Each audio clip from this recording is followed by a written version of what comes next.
dun sa may La Union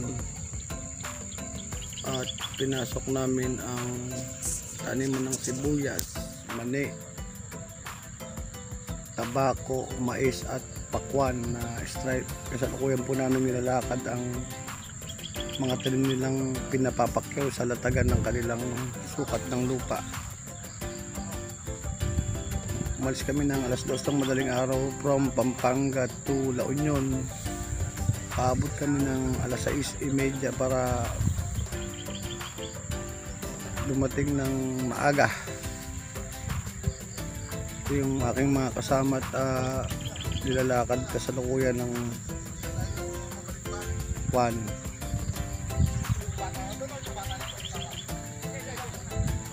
Ito sila,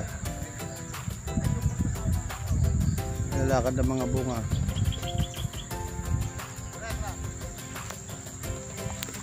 Gahanap po kami ng mabibiling pakwan dito sa Bay La Union. Puro stripe po ang kanilang mga alagang pakwan. Ito po, nakalatag ang kanilang mga bunga.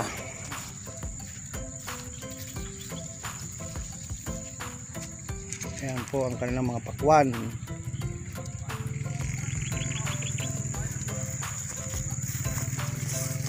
Ilang araw po ang pitasin ito. May kasamang kambing.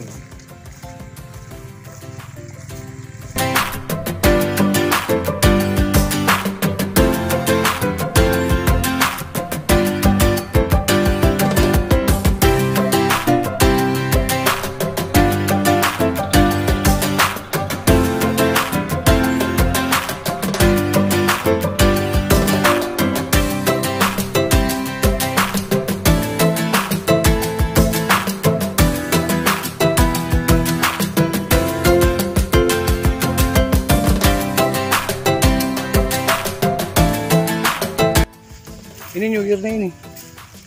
New Year na to. Lala. Lampas na ng Pasko to.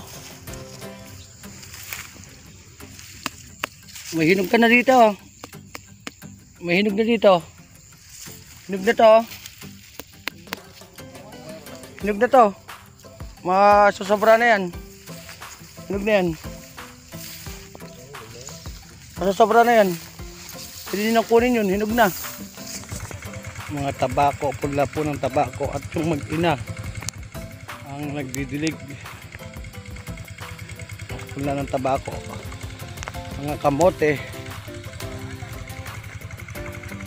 Po ang seedling ng tabako na bago ilipat ay pinapalaki ng hanggang 1 dangkal.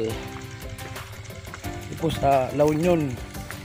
Di lamang pala sibuyas, meron silang tabako, kamote, mani, mais at pakwan. Ito yung kanilang mga land preparasyon ng paglilipatan ng kanilang mga punlang tabako sa kalawak na lupa.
Ay Ilocos, Balawan, General Luna,